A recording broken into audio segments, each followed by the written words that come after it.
ভোরের আলো ফোটার পরই তেহরানের গ্র্যান্ড মুসাল্লা কমপ্লেক্স থেকে ইরানের সাবেক শীর্ষ নেতা আয়াতুল্লাহ আলী খামেনির মরদেহ নিয়ে শোকযাত্রা শুরু করেন লাখ লাখ মানুষ।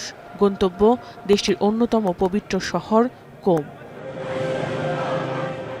10 কিলোমিটারের এই যাত্রাপথে দামাভান্দ স্ট্রিট, ইমাম হোসেন স্কয়ার, ইনকিলাব স্ট্রিট, ইনকিলাব square, Azadi street, Azadi square ও মেহরাবাদ বিমানবন্দরের কাছে অবস্থিত শহীদ লাশগিরি হাইওয়ে অতিক্রম করবে মিছিলটি, যেখানে তাদের সময় লাগতে পারে 12 ঘন্টারও বেশি।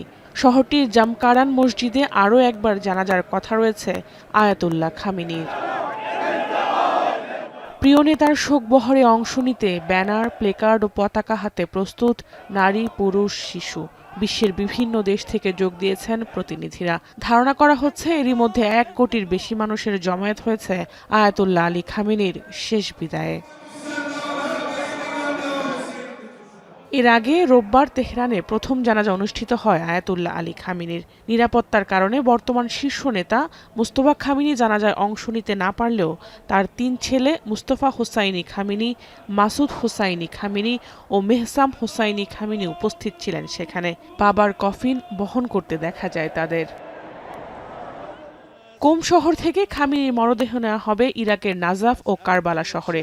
সবশেষ 9 জুলাই ফের জানাজার পর জন্মশহর মাসদাদে দাফন করা হবে প্রয়াত সর্বোচ্চ নেতাকে।